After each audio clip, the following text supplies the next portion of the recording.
Hello everyone. आप सबका स्वागत है मेरे YouTube channel e learn ITI में। आज का जो हमारा टॉपिक है DRDO CEPTAM 10 turner theory mock test number 21। तो इसके पहले भी मेरे चैनल पे वो 1 से लेकर 20 तक के मॉक टेस्ट सॉल्व करके दिया, जिसमें पूरे इंपॉर्टेंट क्वेश्चन है टर्नर ट्रेड के। आप से चेक कर सकते हैं, या फिर इस वीडियो के डिस्क्रिप्शन में भी हर एक पार्ट के आपको पीडीएफ और लिंक में मिल जाएगा, वहाँ से चेक कर सकते हैं। और इसी तरह के रेगुलर क्लास के लिए मेरे चैनल को सब्सक्राइब करके बेल आइकन को दबाएं, ताकि मेरे वीडियो की नोटिफिकेशन आपको टाइम पर मिलता रहे। और इसी तरह के रेगुलर क्लास हम आपको एग्जाम तक कंटिन्यू करवाएंगे। स्टार्ट करते हैं। आज का जो हमारा टॉपिक है DRDO CEPTAM 10 turner theory mock test number 21। सबसे पहला क्वेश्चन है, which one of the following code is use for multiple thread cutting on CNC lathe. CNC lathe machine पर कौन से कोड का उपयोग करके मल्टीपल थ्रेड कटिंग के लिए प्रयोग किया जाता है, जो क्वेश्चन में पूछा गया है। इसके लिए पहला ऑप्शन है G76, दूसरा ऑप्शन G70, तीसरा G90 और चौथा ऑप्शन है G75। तो जैसे क्वेश्चन में पूछा गया था कि निम्नलिखित में से कौन सा कोड सीएनसी लेथ मशीन पर मल्टीपल थ्रेड कटिंग के लिए प्रयोग किया जाता है, तो इसका आंसर है option number A G76। Next question, which dimensioning system is important for the location and position of the spindle. Spindle के स्थान और स्थिति के लिए कौन सी डायमेंशनिंग सिस्टम महत्वपूर्ण होता है, यही क्वेश्चन में पूछा गया है। तो जैसे क्वेश्चन में पूछा गया था, इसके लिए पहला ऑप्शन है एक्सिस डेजिग्नेशन, दूसरा एनसी वर्ड, तीसरा standard G and M code और चौथा ऑप्शन है टैप प्रोग्रामिंग फॉर्मेट। तो जैसे क्वेश्चन में पूछा गया था कि स्पिंडल के स्थान और स्थिति के लिए कौन सी सिस्टम प्रणाली महत्वपूर्ण होता है, तो इसका जो आंसर है option number A axis designation. Next question, which format uses a letter prefix to identify the types of word. शब्द के रूप में प्रकार की पहचान करने के लिए कौन सा प्रारूप एक अक्षर उपसर्ग का उपयोग करता है, जो क्वेश्चन में पूछा गया है। इसके लिए पहला ऑप्शन है ब्लॉक फॉर्मेट, दूसरा वर्ड एड्रेस फॉर्मेट, तीसरा फिक्स सिक्वेंशियल फॉर्मेट और चौथा ऑप्शन है टैप सिक्वेंशियल फॉर्मेट। तो जैसे क्वेश्चन में पूछा गया था कि शब्द के रूप में प्रकार की पहचान करने के लिए कौन सा प्रारूप एक अक्षर उपसर्ग का उपयोग करता है, तो इसका आंसर है option number B word address format, मतलब शब्द पता प्रारूप। Next question, what is the first step for tool selection in CNC. CNC में लेथ मशीन सीएनसी मशीन में टूल की सिलेक्शन करने के लिए पहला कदम क्या होता है, यही क्वेश्चन में पूछा है। तो इसके लिए पहला ऑप्शन है टाइप्स ऑफ मशीन नीडेड, मतलब कौन सा जो मशीन है, मशीन की प्रकार के हिसाब से जो मशीन हमें जरूरत है उसके हिसाब से। या फिर दूसरा वर्क पीस मटेरियल, मतलब जॉब का मटेरियल। या फिर तीसरा मशीनिंग ऑपरेशन, मतलब कौन सा ऑपरेशन करना है इसके ऊपर डिपेंड करता है। या फिर चौथा ऑप्शन है कैपेसिटी ऑफ मशीन, मतलब मशीन की कैपेसिटी। तो क्वेश्चन में पूछा गया था कि टूल की अगर हमें सिलेक्शन करना है सीएनसी लेथ मशीन पर, तो पहला स्टेप क्या होता है, यही क्वेश्चन में पूछा है। तो इसका जो आंसर है option number A type of machine needed, मतलब आवश्यक मशीन का प्रकार, हमें कौन सा मशीन आवश्यक है इसके प्रकार, मशीन के प्रकार के ऊपर डिपेंड करता है कि हमें टूल का सिलेक्शन कैसे करना है सीएनसी लेथ मशीन पर। Next question, what is the full form of TPM. TPM का फुल फॉर्म क्या है, यही क्वेश्चन में पूछा है। तो इसके लिए पहला ऑप्शन है टोटल प्रोडक्शन मैनेजमेंट, दूसरा टोटल प्रोडक्टिव मेंटेनेंस, तीसरा टॉलरेंस परमिशिबल मेथड और चौथा ऑप्शन है टॉलरेंस परमिटेड मैनेजमेंट। तो जैसे क्वेश्चन में पूछा गया था कि टीपीएम का फुल फॉर्म क्या होता है, तो इसका आंसर है option number B total productive maintenance. इसी तरह के रेगुलर क्लास के लिए मेरे चैनल को सब्सक्राइब करके बेल आइकन को दबाएं, ताकि मेरे वीडियो की नोटिफिकेशन आपको टाइम पर मिलते रहे। Next question, what is the full form of ABF on CNC machine. CNC machine में एबीएफ का फुल फॉर्म क्या होता है, यही क्वेश्चन में पूछा है। इसके लिए पहला ऑप्शन है ऑटोमेटिक बार फीडिंग, दूसरा अवेलेबल बेसिक फीडिंग मैकेनिज्म, तीसरा एडवांस बायलेटरल फीड और चौथा ऑथोराइज्ड बार फीड कंट्रोल। तो जैसे क्वेश्चन में पूछा गया था कि सीएनसी मशीन पर एबीएफ का फुल फॉर्म क्या होता है, तो इसका आंसर है option number A automatic bar feeding. Next question, what is the use of bar feeding automation. Bar feeding automation का उपयोग क्या है, यही क्वेश्चन में पूछा है। तो इसके लिए पहला ऑप्शन है to increase the efficiency of the machine, machine की एफिशिएंसी को इंक्रीज करने के लिए। दूसरा ऑप्शन है to control the auto feed mechanism, मतलब ऑटो फीड मैकेनिज्म को कंट्रोल करने के लिए।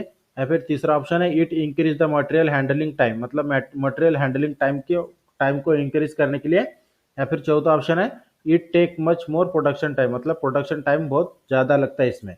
तो जैसे क्वेश्चन में पूछा गया था कि बार फीडिंग ऑटोमेशन का उपयोग क्या है, इसका आंसर है option number A, to increase the efficiency of machine, machine की क्षमता बढ़ाने के लिए बार फीडिंग ऑटोमेशन का उपयोग किया जाता है।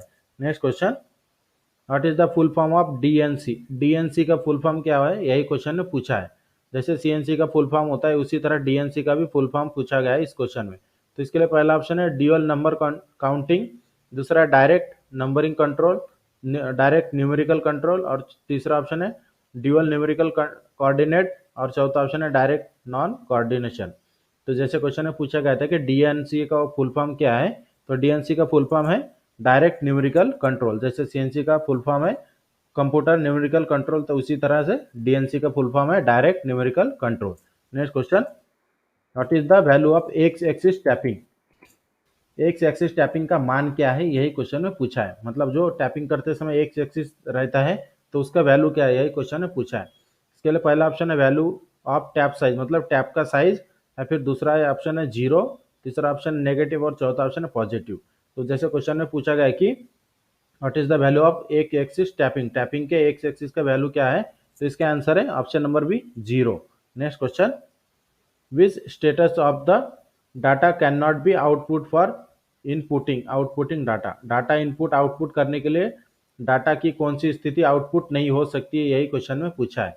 इसके लिए पहला ऑप्शन है इन जॉग मोड, दूसरा इन एडिट मोड, तीसरा इन सिमुलेशन मोड, और चौथा ऑप्शन है the data output can not be done in an alarm status. तो जैसे क्वेश्चन में पूछा गया था कि डाटा आउटपुट इनपुट और आउटपुट करने के लिए डाटा की कौन सी स्थिति आउटपुट नहीं हो सकती है, तो इसका आंसर है option number D, the data output can not be done in an alarm status, मतलब डाटा आउटपुट अलार्म स्थिति में नहीं किया जा सकता है। Next question, what is the purpose of CAM software in the CNC area, CNC area में CAM software का उद्देश्य क्या है, यही क्वेश्चन में पूछा है। तो इसके लिए पहला ऑप्शन है direct manufacturing without part program, दूसरा training and academic educational purpose, तीसरा while using CAM they are no need to component design, और चौथा ऑप्शन है एग्जीक्यूशन ऑफ प्रोग्राम। तो जैसे क्वेश्चन में पूछा गया था कि सीएनसी एरिया में कैम सॉफ्टवेयर का उद्देश्य क्या है, तो इसका आंसर है ऑप्शन नंबर ए, direct manufacturing without part programme, मतलब भाग कार्यक्रम के बिना प्रत्यक्ष निर्माण। Next question, which CNC programming code is used for tapping cycle right hand, right hand tapping circle के लिए कौन से सीएनसी प्रोग्रामिंग कोड का उपयोग किया जाता है।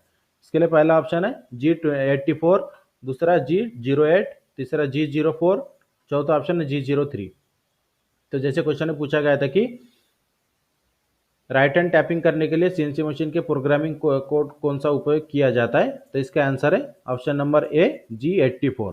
Next question, what is the application of G87 code, G87 code का उद्देश्य आवेदन क्या है, यही क्वेश्चन में पूछा गया है कि G87 कोड का एप्लीकेशन क्या है।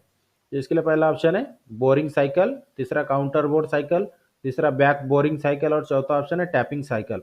तो जैसे क्वेश्चन में पूछा गया था कि सीएनसी मशीन में जो G87 कोड उपयोग किया जाता है कौन से कार्य के लिए उपयोग किया जाता है, तो इसका आंसर है option number C, back boring cycle, back boring cycle के लिए G87 कोड का उपयोग किया जाता है। Next question, which element of quality can be broadly grouped under design, conformance, assurance and control, गुणवत्ता के किस तत्वों को मोटे तौर पर डिजाइन, अनुरूपता, आश्वासन और नियंत्रण के तहत वर्गीकृत किया जा सकता है, जो क्वेश्चन में पूछा गया है। तो इसके लिए पहला ऑप्शन है क्वालिटी ऑफ डिजाइन, दूसरा क्वालिटी कैरेक्टरिस्टिक, तीसरा ऑप्शन है क्वालिटी ऑफ कंफॉर्मेंस, और चौथा ऑप्शन है क्वालिटी एश्योरेंस। तो जैसे क्वेश्चन में पूछा गया था कि गुणवत्ता के किस तत्वों को मोटे तौर पर डिजाइन, अनुरूपता, आश्वासन और नियंत्रण के तहत वर्गीकृत किया जा सकता है, तो इसका आंसर है option number B, quality characteristic. Next question, which maintenance technique the equipment condition is measured periodically और नॉन अ कंटिन्यूअस बेसिस, कौन सी रख रखाव तकनीक उपकरण की स्थिति को समय समय पर या निरंतर आधार पर मापा जाता है, जो क्वेश्चन में पूछा है। तो इसके लिए पहला ऑप्शन है प्रोडक्ट प्रिवेंटिव मेंटेनेंस, दूसरा ऑप्शन है ब्रेकडाउन मेंटेनेंस, तीसरा रूटीन मेंटेनेंस, और चौथा प्रिडिक्टिव मेंटेनेंस। तो जैसे क्वेश्चन में पूछा गया था कि which maintenance technique the equipment condition is measured periodically और नॉन अ कंटिन्यूअस बेसिस, तो इसका आंसर है option number D, productive maintenance. Next question, which types of maintenance repair are made after the failure of machine और equipment. Machine या उपकरण के खराब हो जाने के बाद किस प्रकार के मेंटेनेंस की जाती है, यही क्वेश्चन में पूछा है। इसके लिए पहला ऑप्शन है ब्रेक डाउन मेंटेनेंस, दूसरा रूटीन मेंटेनेंस, तीसरा प्रिवेंटिव मेंटेनेंस और चौथा प्रिडिक्टिव मेंटेनेंस। तो जैसे क्वेश्चन में पूछा गया था कि मशीन और उपकरण के खराब हो जाने के बाद किस प्रकार के मेंटेनेंस की जाती है, तो इसके आंसर है ऑप्शन नंबर ए, ब्रेकडाउन मेंटेनेंस। ब्रेकडाउन मेंटेनेंस क्यों, क्योंकि यहाँ पे जो क्वेश्चन में पूछा गया है कि मशीन खराब होने के बाद कौन से मेंटेनेंस किया जाता है, ये क्वेश्चन में पूछा गया है। तो मशीन खराब होने के बाद ब्रेकडाउन मेंटेनेंस किया जाता है। Next question, which types of maintenance involve repetitive and periodic upkeep, overhauling, servicing to the equipment to the prevent breakdown. किस प्रकार के मेंटेनेंस में बार बार और आवधिक रखरखाव शामिल है ब्रेकडाउन को रोकने के लिए उपकरण की ओवरऑलिंग सर्विसिंग। तो जैसे क्वेश्चन में पूछा गया था, इसके लिए पहला ऑप्शन है ब्रेकडाउन मेंटेनेंस, दूसरा शेड्यूल मेंटेनेंस, तीसरा प्रिवेंटिव मेंटेनेंस और चौथा प्रोडक्टिव मेंटेनेंस।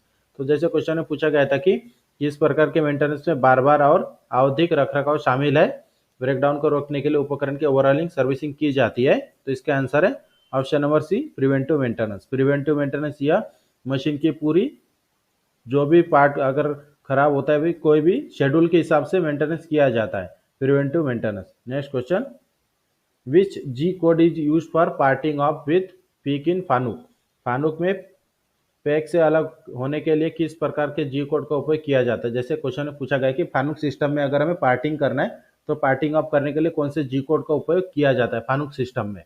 तो इसके लिए पहला ऑप्शन है G73, दूसरा G74, तीसरा G75 और चौथा G76।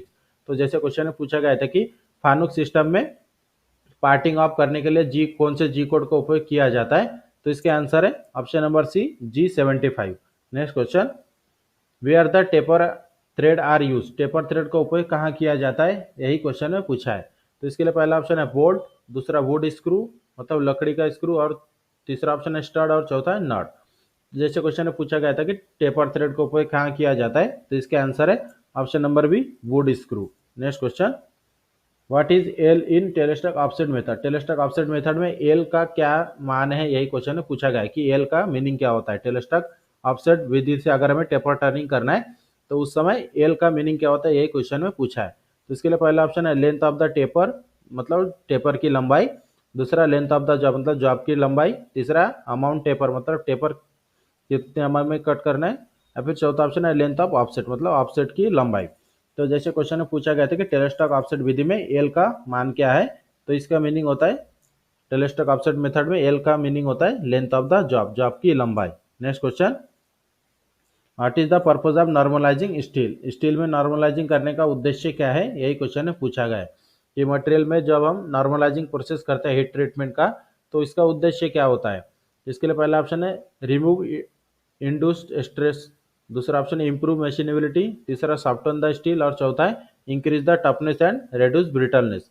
तो जैसे क्वेश्चन में पूछा गया कि मेटल के ऊपर नॉर्मलाइजिंग का उद्देश्य क्या होता है, तो इसके आंसर है ऑप्शन नंबर ए, रिमूव इंड्यूस स्ट्रेस मतलब प्रेरित तनाव दूर करने के लिए नॉर्मलाइजिंग की जाती है। Next question, which metal is to be case hardening. कौन से मटेरियल के ऊपर केस हार्डनिंग किया जाता है, यही क्वेश्चन में पूछा है। इसके लिए पहला ऑप्शन है हाई कार्बन स्टील, दूसरा कास्ट आयरन, तीसरा लो कार्बन स्टील पार्ट और चौथा है अलाय स्टील पार्ट। तो जैसे क्वेश्चन में पूछा गया था कि केस हार्डनिंग कौन से धातु के ऊपर की जाती है, तो इसके आंसर है option number C, low carbon steel मतलब लो कार्बन स्टील के जो भी पार्ट होते हैं उसके ऊपर केस हार्डनिंग की जाती है, पूरी हार्डनिंग नहीं की जाती है। जिस जो मटेरियल लो कार्बन स्टील के होते हैं उस मटेरियल के ऊपर सिर्फ केस हार्डनिंग की जाती है, जिसे सरफेस हार्डनिंग भी बोला जाता है। Next question, which case hardening process of the ammonium gas is introduced. Ammonium gas के सख्त होने की प्रक्रिया किस मामले में शुरू की जाती है, मतलब जैसे क्वेश्चन में पूछा गया कि कौन से हार्डनिंग मेथड में अमोनिया गैस का उपयोग किया जाता है, तो इसके लिए पहला ऑप्शन है साइनाइडिंग, दूसरा गैस नाइट्रेटिंग, तीसरा कार्बोराइजिंग और चौथा इंडक्शन हार्डनिंग। तो जैसे क्वेश्चन में पूछा गया था कि कौन से हार्डनिंग प्रोसेस में अमोनियम गैस का उपयोग किया जाता है, तो इसका आंसर है option number B, gas nitrating. Gas nitrating में अमोनियम गैस का उपयोग किया जाता है। Next question, what heat treatment process does nitrating come under. Nitrating किस ऊष्मा उपचार प्रक्रिया के अंतर्गत आता है, यही क्वेश्चन में पूछा है। इसके लिए पहला ऑप्शन है हार्डनिंग, दूसरा केस हार्डनिंग, तीसरा टेम्परिंग और चौथा है नॉर्मलाइजिंग। तो जैसे क्वेश्चन में पूछा गया था कि नाइट्राइडिंग किस हीट ट्रीटमेंट के प्रोसेस में आता है, तो इसका आंसर है option number B, case hardening. Case hardening के अंदर जितने भी अब केस हार्डनिंग मतलब सरफेस हार्डनिंग होता है, सरफेस हार्डनिंग के अंदर नाइट्राइडिंग प्रोसेस आता है। Next question, which heat treatment process is use to reduce internal stress of the hardened steel. कठोर उपकरण के आंतरिक तनाव को कम करने के लिए कौन सी हीट ट्रीटमेंट प्रक्रिया का उपयोग किया जाता है, यही क्वेश्चन में पूछा है। पहला ऑप्शन है स्टेबलाइजिंग, दूसरा एनलिंग, तीसरा नॉर्मलाइजिंग और चौथा है टेम्परिंग। तो जैसे क्वेश्चन में पूछा गया था कि कठोर उपकरण के आंतरिक तनाव को कम करने के लिए कौन सी हीट ट्रीटमेंट प्रक्रिया का उपयोग किया जाता है, तो इसका आंसर है option number D, tempering.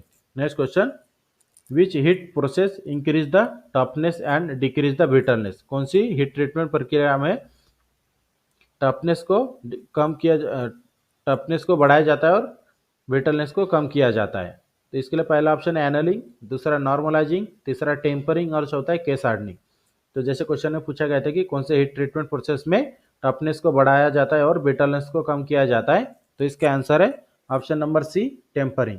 Next question, why is heat treatment of metal necessary. धातु के ऊपर ऊष्मा उपचार का उपयोग क्या आवश्यक क्या है, यही क्वेश्चन में पूछा गया है कि मेटल के ऊपर जो हीट ट्रीटमेंट किया जाता है तो हीट ट्रीटमेंट करने का आवश्यक क्या है, यही क्वेश्चन में पूछा है। तो इसके लिए पहला ऑप्शन है to produce certain desire properties, दूसरा to make good appearance of the on the component, तीसरा ऑप्शन है to increase strength of the metal और चौथा ऑप्शन है to make the metal rust proof. तो जैसे क्वेश्चन में पूछा गया था कि हीट ट्रीटमेंट करने का आवश्यकता क्यों पड़ती है मेटल के ऊपर, तो इसका आंसर है option number A, to produce certain desire properties, मतलब कुछ कुछ वांछित गुण उत्पन्न करने के लिए। Next question, which one of the following is the solid carburising material. निम्नलिखित में से कौन सा ठोस कार्बोराइजिंग पदार्थ है, यही क्वेश्चन में पूछा गया है। तो इसके लिए पहला ऑप्शन है चारकोल, दूसरा पेट्रोल, तीसरा अमोनिया और चौथा है केरोसिन। तो जैसे क्वेश्चन में पूछा गया था कि निम्नलिखित में से कौन सा ठोस कार्बोराइजिंग पदार्थ है, तो इसका आंसर है ऑप्शन नंबर है चारकोल। चारकोल मतलब क्या होता है, लकड़ी का कोयला। Next question, what is the process of increasing carbon percentage on the surface of low carbon steel. निम्नलिखित निम्न कार्बन स्टील की सतह पर कार्बन प्रतिशत बढ़ाने की प्रक्रिया क्या है, मतलब जैसे क्वेश्चन में पूछा गया है कि वह कौन सा मेथड है जिसके सहायता से कार्बन परसेंट बढ़ाया जाता है मेटल के ऊपर, यही क्वेश्चन में पूछा है। इसके लिए पहला ऑप्शन है हार्डनिंग, दूसरा नाइट्राइडिंग, तीसरा कार्बोराइजिंग और चौथा टेम्परिंग। तो जैसे क्वेश्चन में पूछा गया था कि लो कार्बन स्टील के ऊपर कार्बन की मात्रा बढ़ाने के लिए कौन सा प्रोसेस किया जाता है, तो इसका आंसर है option number C, carburising. Next question, how many fundamental deviation are recommended by BIS. BIS के द्वारा कितने फंडामेंटल डेविएशन की सिफारिश की जाती है, यही क्वेश्चन में पूछा है। इसके लिए पहला ऑप्शन है 25, दूसरा 24, तीसरा 20 और चौथा ऑप्शन है 30। तो जैसे क्वेश्चन में पूछा गया था कि बीआईएस द्वारा कितने फंडामेंटल डेविएशन को सिफारिश की जाती है, तो इसका आंसर है option number A, 25 fundamental deviation. इस तरह आज का जो हमारा क्लास था DRDO CEPTAM 10 turner theory mock test number 21, इसमें हमने आपको इम्पोर्टेंट 30 क्वेश्चन सॉल्व करके दिया है। और इसी तरह के रेगुलर क्लास के लिए मेरे चैनल को सब्सक्राइब करके बेल आइकन को दबाएं ताकि मेरे वीडियो की नोटिफिकेशन आपको टाइम पर मिलते रहे। और वीडियो अच्छी लगे तो हमारे चैनल को सब्सक्राइब करें, शेयर करें और लाइक जरूर करें।